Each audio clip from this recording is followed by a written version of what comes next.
Welcome to this week's Matchcast with me, Jake Fowles, my co-host Rich Chapman, and today's star guest, Craig Trigger Edmunds. We'll start with this week in match fishing. So, Rich, you were out this weekend at Cudmore Fishery for a Help for Heroes match. Yeah, it's one of the matches Dave Stott runs. He's done quite a few of them over the years, to be fair. But it's like always a decent turnout. Obviously, plenty of money going to charity off of the back of it. Yeah, so I believe he's raised sort of 70,000, quite a substantial amount of money over the time. So. Yeah, over the years, it's kind of 70 grand total, as you say, and then I think it's raised over £1,000 just on that one match there. There's 68, I want to say, fish in it. So it's a good turnout. Yeah, across 3 or 4 lakes. But yeah, it's not, to be fair, it's not fished mega. It's been a proper low weight, sensible sort of match. Yeah, which is good. But yeah, results wise, it was G. Kirkby. Don't know what his first name is. Kirkby. 17 Panama, which is I think the area you want to be in. Talking to a few people before the draw. And it was Gareth Gibbons who was second. Our mate Gareth Gibbons. So he won Arena Lake, didn't he? Yeah, he was 3 on Arena, and as soon as he's drawn it, moaning like anything. As always. Worst peg on the lake. Never going to catch anything from there. To be fair, when you look at it from the Fishermania matches historically, that area of the lake isn't great. It was actually where you and Colin Scott was. Terrible area. That. Never catch anything from there. Flyer. So he actually won the lake, and I believe he basically caught on pellets short. Has he? I don't know. Didn't have that. I think he had 9 fish in the first hour.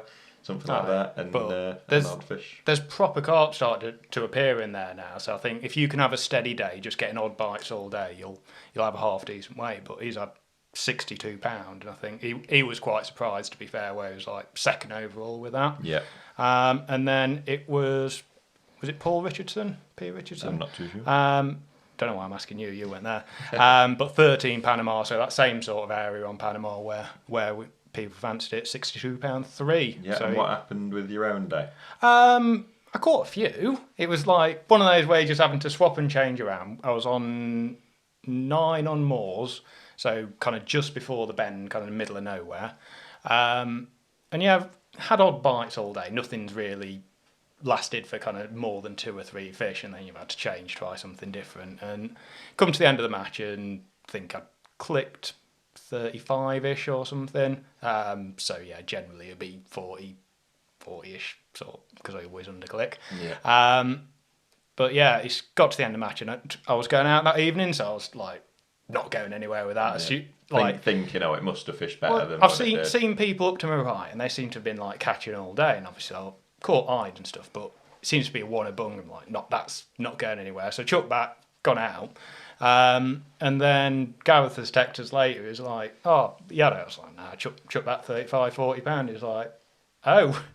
So I think was it £39? 38, I think. Won the section, and I think 50 odd pound. I wouldn't have won the lake. It was 50 odd pound to win the section. So 40 odd pound to win the section. All for the sake of a few minutes. Well, to be fair, Gareth said it took him a while to weigh in and do the results. So I think he was there till about 7:30. So I was like already in Birmingham and about 3 drinks down by that point. So don't know. It's one of those. Yeah, always weigh in. Don't do silly things like that. But you've got a bit of a track record for that, though. Oh yeah, I'm probably about £250 down in sections for chucking this year alone. Yeah. But great event. Raised plenty of money. Loads of people got involved. 60 odd anglers there. Over £1,000 raised. I think he's got another one at Lindome next year and another one at Cudmore as well. So I think he's roping us in to do some filming on the next one. So can't even chuck back. Fair enough. Right, moving on. So World Pairs Angling Championships over in Ireland. Again, brilliant event. All the big name stars tend to be over there. That does look awesome. Yeah, they enjoy that sort of fishing. Looked like a brilliant event. I believe myself and a guy called Martin Howard are going to go over and fish it next year, just because we've seen it the last couple of years. You're so envious of them all over there. They all rave about it on Facebook, didn't they? Yeah. Did you see it at Best Festival? Yeah. A lot of people you speak to, they're like, as soon as you've gone over there and done it, you're almost getting addicted to it. Yeah, the views in that, awesome. It's lovely, isn't it? It's proper wild fishing, isn't it? Nothing better than being out on a big expanse of water. It's like Porth at Whiteacres is good as a different day, but it's like that times 10 every single day by the looks of it, isn't it? And the good thing about it is as well, so it's ran on weight across your pair rather than it being on section points, so you're never out of it in essence. Good, so ran obviously across the week. Your pairs, one guy could be in a really good section, one guy could be in a lesser section, but because it's done on weight, you're always working together, and I think that works well because obviously on section points you could be out of it after a day or based on your draw. When it's on weight, it's not necessarily like that. It was Will Freeman and Andy Levers that came out on top with a total weight across the week of 130 kilos, 735 grams. That's a lot of fish. Roach, isn't it? That's a lot of fish, yeah. But they've had some mad weather as well, haven't there? Some of the pictures you've seen on Facebook, it's like 3 foot high waves, and they're on the platform, like holding on for dear life trying to fish a pole. Yeah, so that's the thing. Historically, with the world pairs, it's been a lot of feeder fishing. This year, the poles come into play a lot more. Some more roach to be caught. Obviously, there's the hybrids and bream as always, but lots more roach, a lot more pole fishing. So those that were prepared came out on top. They actually won €10,000 just for the top place. Not bad for a week's work. I believe plus any section wins and the way that they do it, like area wins as well, or county wins sort of thing. You've won that country. Very good holiday, all in all, by the sounds of things. Plus prizes from Daiwa, so Daiwa sponsor the event, so they've won some rod and reel, I believe, as well. Second were Michael Buckwalder and Rod Scott. They had 125 kilos, 475. So you think that your 3 kilos was pretty close on on one day, one person. That's 5 kilos across your sort of 5 days. Two people. The margin each day, if both of them had an extra pound or 500 grams each per day, they'd have sort of won by that margin. Caught a couple more races, shouldn't they still won €5,000, so brilliant, plus all the winnings per day as well. But it's not winning it, is it? No, exactly. So second place, but a brilliant performance there. Yeah, also. Third place, Adam Wakelin and Felix Schauermann, over from Germany. So Adam and Felix are always partners on that. They had 116 kilos, 590 grams. But there's a lot of European anglers coming over for it as well. Yeah, that's part. I did see that. Yeah, there's a lot of them coming over. A lot of them pairing up as well with. Yeah. Which is nice, really. Yeah, it's good. It's one of those international bonding. Yeah, well, I bet because obviously the England boys and that, I imagine they make a lot of sort of friends, don't they, when they're going and fishing their feeder world champs and that. So. Yeah, with it being the world pairs as well, it should draw people in from all around the world. It isn't just that's only going to get bigger. English, that one. Yeah, the English lads going over there to dominate. It should be a worldwide competition. Them all heading over to Ireland, and obviously the Irish tourist board, and they absolutely love it. Obviously loads of exposure over there, so great event. Another good thing with this, there's the Daiwa Cup as well.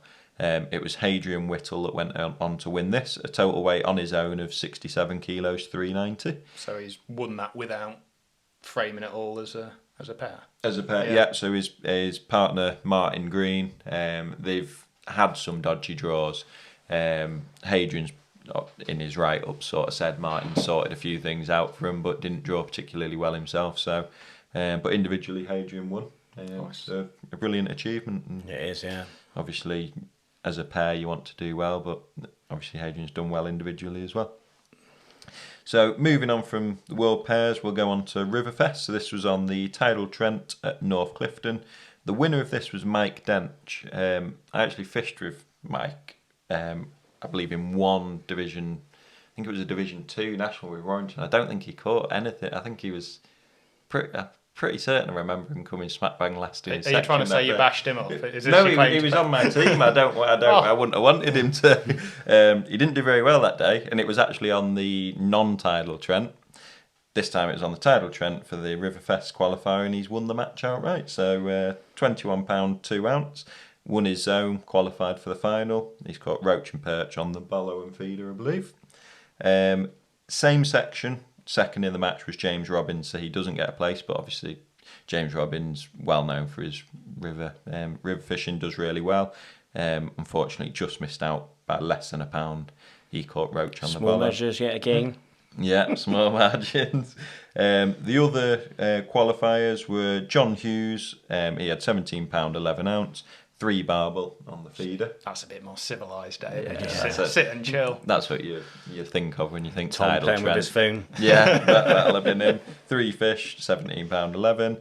And the final qualifier was John Small, £9.15 ounce on. He had roach on the bollo. So lots of bollo fishing on that day. Proper river fishing. Proper fishing. Any centre pin reels about, do you reckon? Don't know. I'd rate that. Wouldn't have thought so, but yes, well done, Mike Dench, John Hughes, and John Small. 3 qualifiers for the Riverfest final, building up to be a nice event. World champs over in Serbia. So moving on to that, the Novi Sad Canal, a venue that Matt Godfrey had been to in his youth days, I believe. I believe he was a youth world champion on the venue, and it was the first year that he'd been introduced into the main team. A bit late in my personal opinion. I think he's been ready for quite a few years, and everyone sort of expected as soon as he's in the team that he'd hit the ground running. Yeah, which is exactly what he has done. Yeah, he has done. In terms of England, the team result, that's what you go out there to do. It was France that won it, and to be fair, they've put in an absolutely They're starting to dominate. Yeah, they're doing so well. Obviously, we saw a couple of weeks ago the under-15s, the under-20s. Yeah, it's across the board as well, isn't it? It's not just this generation or whatever you want to say. They won 2 out of the 3 of the unders age groups, and I think they were 2nd or 3rd in the other one. And then in the main one, they've 20 points, a 10 and a 10. Across the 2 days, they had 5 section wins. Their worst result out of 16 points was a 5th. That's unreal. Over 2 days of fishing, the quality of the field. And it's not like it's a home venue or anything like that, is it? No, so... Serbia doesn't sound that close to France. No. Not good at geography. It's not particularly... You can't even say they've had 5 good draws, and when you've got results like that, they've obviously got something nailed down, haven't they? There was a lot of catfish to be caught, so obviously in France they do a lot of that sort of thing, speed fishing. And little poisson chat, poison catfish. There was a lot of that to do, but they've put in an absolutely brilliant performance. 2nd was Italy, so to be fair, I bet any other year, 26 points to a 13 and a 13 would have given them every chance. They ended up 2nd to an excellent French team. And then 3rd were Hungary. And when you look at that, France, Italy, Hungary... They're always there and thereabouts. It isn't just France. Them 3 nations are all right up there. Always. They're doing the business pretty much everywhere across the ages, doing really, really well. They had 15 and 17 to end up with 32 points. England ended up 5th. 41 points, which was a 20 and a 21. It's a big jump though, isn't it? When you look at it. It is really. They'll have been disappointed. The team that they sent out, obviously very strong. Matt Godfrey, Des Ship, Alan Scawthorne, Will Raisin, Sean Ashby, and Steve Hemingway. Obviously, they'll have been disappointed with the team performance or the team result, not necessarily the performance. Whether I've not had a report back from them, but they know that they should be in a medal position. But when the other nations are so strong, it's hard. It's just getting stronger and stronger every year. From what I remember when I was growing up, it was England all the time. But it's even like the gear and stuff they're using. You go back to that then. It's like you see videos on it. They're on wicker baskets in that, telescopic rods, and ours changed now. Really unbelievable. Yeah, it's hard to win a medal in that now for sure. Yeah. One sort of shining light was how well Matt Godfrey did. He won his section on day 1. He ended up 2nd in his section on day 2. He actually only missed out on his section win by 500 grams. And he would have won it on weight, wouldn't he? And he'd have been world champion on weight. He's ended up 4th. He actually missed out on the medals. And that's hard to take, it just goes to show how strong these nations are. It was actually Alan Perko, who was from Russia. Was he Russian? I don't know. Alan Perko. Alan Perko, he won it with 2 points. Alexander Cowdin and Maxime Duchesne, both French anglers, both had a perfect 2-point score. That's some result for Matt, though, really, on his debut to come 4th. That's impressive. Section win on your first day. It's nice little... Yeah, eases the nerves a little bit on the first day. It does, but he will, again, he'll have been gutted. It's a pound that he Oh, it'd be going over and over in his head, I assure you, because I know that feeling. Yeah, so he missed out, but nonetheless, an absolutely fantastic performance. Yeah, He's going to be in that team now for he's also until he's grey and old. Yeah. You'd suspect he's so good, and the way he's not just doing that sort of fishing. He can rock up at a commercial one week, go on a canal, go on the river. I was saying, I was chatting to someone today about it. It's like if he purely focused on commercials and qualifiers and stuff, he'd be in every one. one. Scary. Yeah. Like proper scary. There's a few of them, isn't there? Yeah. Obviously, there's a lot of time they take away from the English fishing effectively because they're spending all the time on international. Yeah, and Matt would, because Matt's not like, he wouldn't, if he had a match on say for example he had a Riverfest qualifier on the Saturday, he wouldn't be scared to then go just change all his kit over and go and fish commercial the day after, because he knows he can just jump from one to another, and whenever he does, he doesn't have to go and practice. He's so good and so quick. That's a natural ability. You can't teach that. That just comes natural. Yeah. So, but I expect him to be in that team now for years to come and doubt. dominate. It's just a matter of time, I think, before he. There's quite a few coming through now, there, aren't there, as well? Yeah. Well, it's probably quite a good thing on. Obviously, he's quite involved on the youth side. The youth side of things. So he's got that link in that people coming through. I think it's hard to break in for the sort of younger anglers, because obviously the older generation of anglers, your Des, your Allens, they've been there for so many years, your Wills. So for a youngster to actually break into the side, it's a big thing. So I think I think the way I worded it at the time, I was away on holiday, I just put a bit on Facebook about Matt, and like it's taken a bit of time for him to get his chance to fish. And I think like last year he was close. He probably should have fished last year and didn't. Was it over 20 degrees though? For a ginger, yeah. But I put a bit on just saying like, it's not really a masterstroke to put Matt Godfrey in the team because of how good he is. When you look at the team, Steve Hemingway, so consistent, like the most consistent there's been for as long as I can remember. Will Raisin, you're not taking him out of the team. Alan Scawthorne, you're not taking him out of the team. Des Ship, you're not taking him out of the team. It's not that he's not good enough. No, it's who do you take out to put him in. Yeah, you know exactly. He's good enough. But now he's in. He's just, everyone knew what he would do when he got there. So a massive well done to Matt. Unlucky to the England team. Everyone knows they're capable. At the day, it could have been the draw. Just a couple of things not coming together for whatever reason. I know Alan didn't draw well on the first day. Didn't make the team. They put Sean in on the second day. He did all right, a fourth, so a good result. Just it'll come together for him. But the other teams are getting better and better. And future looks good though. I don't think it'd be long again before. I think before the boys are world champions again in the next few years. They're always there or thereabouts. There's a couple of things that obviously aren't coming together on the day, but it's not it's not like the miles behind. And it's hard for them because, like you say, a lot of the time they're fishing for fish that we don't have in this country.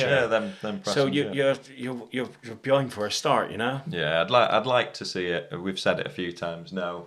Bring it to England, and I think they'd show.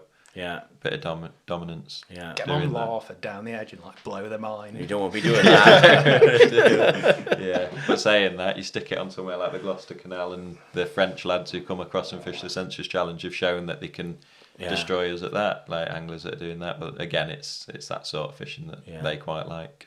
Moving on to the Fish North semi-final. So this was at Forest Lane Fishery. What happened there? Well, it's on that. I don't know if they've actually used it a lot in the past, or whether it's obviously a fairly new lake, pretty similar to Arena at Cudmore, where it's basically like almost identical. Yeah, literally as round and as even as you can physically get a lake, which means it's not going to be even. No, it means that the wind end's going to be dominant. Yeah.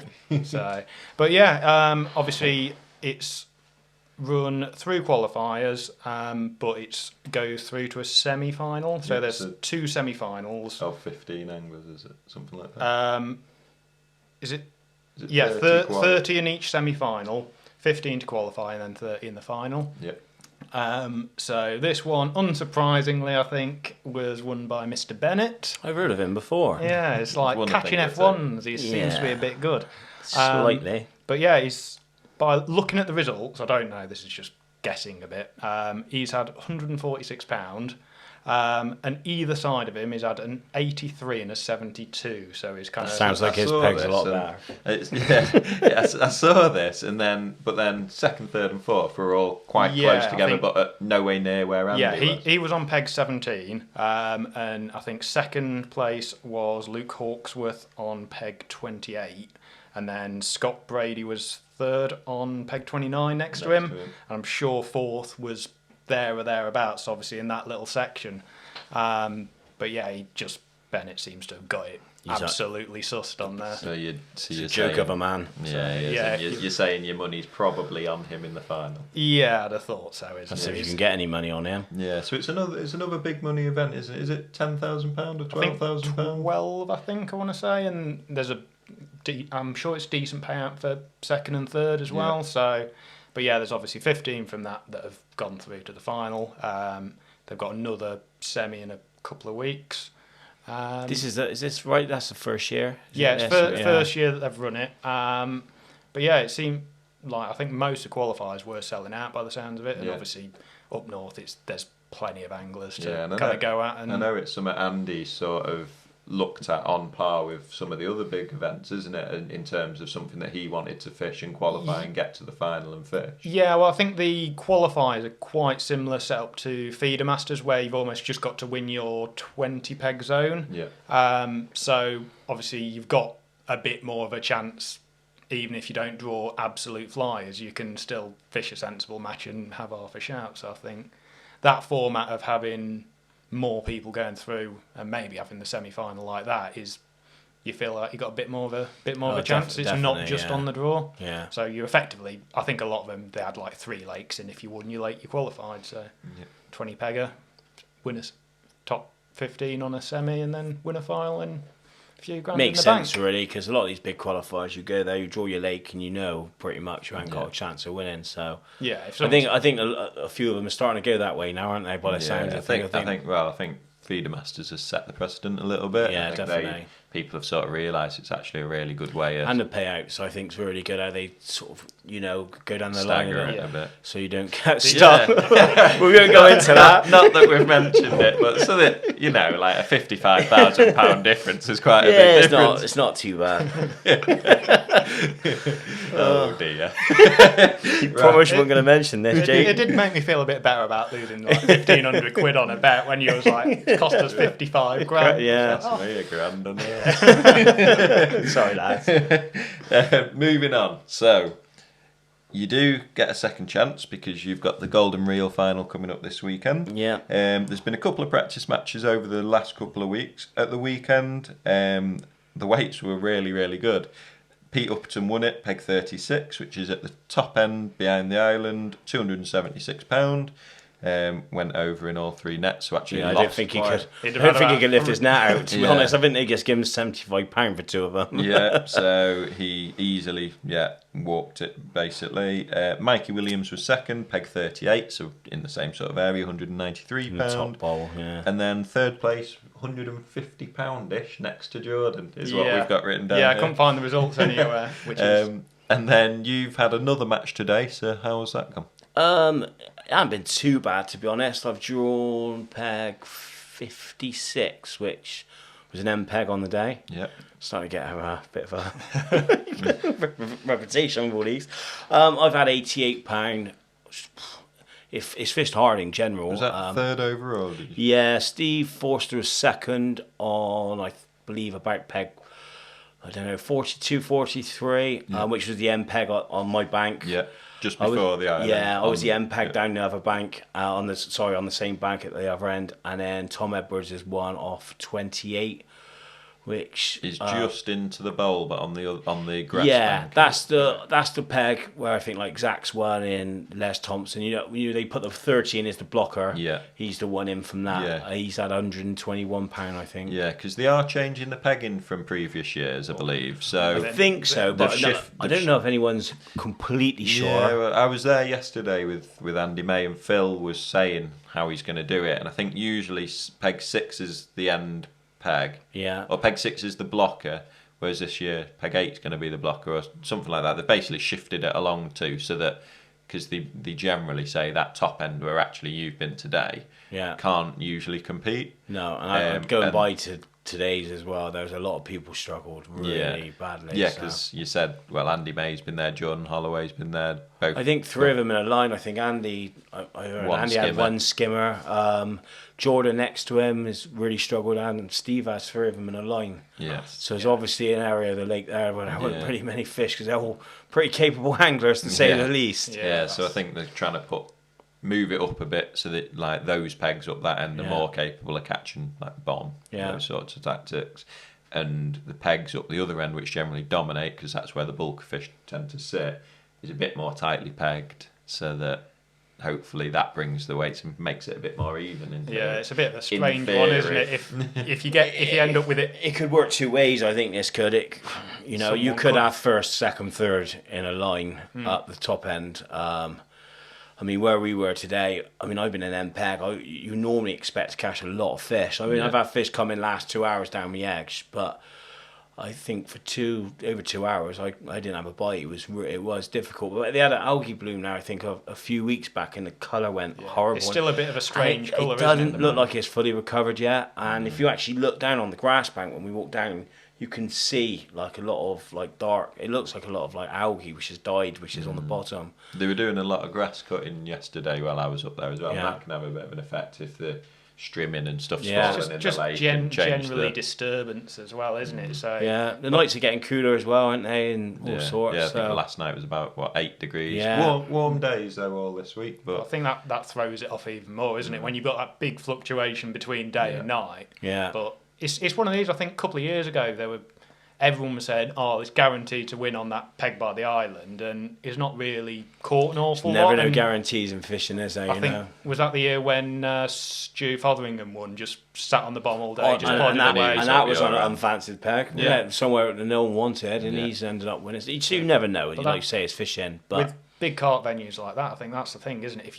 If it's a low weight match, if it's under a pound or so, that's what you want. If you can settle on something quick, you can win from a lot of areas. It would be great if it was 100 to 130 pound winning weight. It would be brilliant because you know what it's like at Larford. They're big fish. Yeah, anyone was in contention then with an hour to go. Nice run down the edge. It could be if a lot of the fish are at the top end, like obviously when Pete and Mikey's fished up there, then it could. Yeah, it could be. I think it could be first, second, third in a row, and then everyone else is fighting for the sections. But it's still not, even if you're on them, by the sounds of it, down the edge and everything. It's technical. Like, you've got to get it right. Rich, don't even go there. They are not easy to catch. So I've only fished the lake a few times now, and obviously I've been up practicing. And I come away scratching my head, driving home thinking, I've got all these baits on my side tray. I'm just trying everything out, and then you come at the end and you think, you know what? No matter what baits I put in to try and nail them down, it doesn't make any difference. No, they're so cute, and it's quite clear at the minute as well. Yeah. And you bring your pole away, and their tails up. They're very difficult. Same thing happened yesterday with Andy, and you think like there was a few on the lake. There was a few people having a bit of a cheeky practice yesterday, and maybe there might have been 8 people on the lake. But even that, everyone was spread out. There wasn't an angler for 5 or 6 pegs either way. And you think when you're pleasure fishing, you'd catch them. You should be caught at the line. You'd feed, and a fish would be on it. You'd see him swirling straight away. You chuck swing pellets in there on it, aren't there? Yeah, you don't have to feed a lot. And you swing around with your pole, and you just see him. Gone. And then you're like, feed it again. They're straight back on it. It's big, wise old fish. They've been fished for that so much. So cute, really are. Yeah. It probably makes it more interesting on the fact that even if you're on a load of fish, if you don't get it right, and especially with it being a big final, and your head can easily go if it's going wrong. Even if you're drawing bang on, you've still got to get it right to make it. Well, I was talking about this with Mikey today, and we were saying that obviously because they do the commentary and everything, Phil does. Whereabouts you are roughly ish. You can imagine going into the last hour knowing you're right up there and having these towels down your eggs and you can't catch them. Oh God, I don't want to go down that route. A few people have said where that commentary from Phil can mess you up really badly. Though I think was it 1 year Power was there or thereabouts, and he's heard on the commentary one thing, and in fact he was a lot closer than he should have been. I think he finished second overall, but if you almost need your bank runner properly on it, keeping an eye on weights, people around you. Because Do you that, Jake? That doesn't always work, does it? Not when you get your clicking so wrong. I know. He clicked £100 and you had 118 or I so. know. You keep an But eye on Jamie. technically, All I right. only clicked 65 and then I stopped clicking, which was a bit of a mistake. Yeah. So if you could pick a peg this weekend, where would you 36. peg 36? Yeah, I think it's the peg this one. It seems to win a lot of qualifiers. I think it's won 2 or 3 this year. Yeah. That's the peg Pete was on. It's a simple peg to fish as well. Was it few to the island? And Well, because there's going to be like 3 or 4 of you in that bowl. You're going to be fishing short and down your edge, and that's it. Isn't it? You ain't really got a bomb chuck, a method chuck, nothing But like probably that. So your limited options helps. in them most sorts of definitely, events. especially if there's fish there, which You're there gonna is. You're going to make them work. So. Yeah, that's right. Yeah. So that'd be the ideal scenario. So really. that's that then. That's Trig on peg 36 because he can pick them like he did in the Mega match this time. to be fair, on that match, he only had a choice of 2. So. It's a 50-50. Yeah. So so that concludes this week in match fishing. We you'll be at Larford on Saturday for the Golden Rio final. So all the best with that, and we'll move on to Craig Edmunds' life in fishing.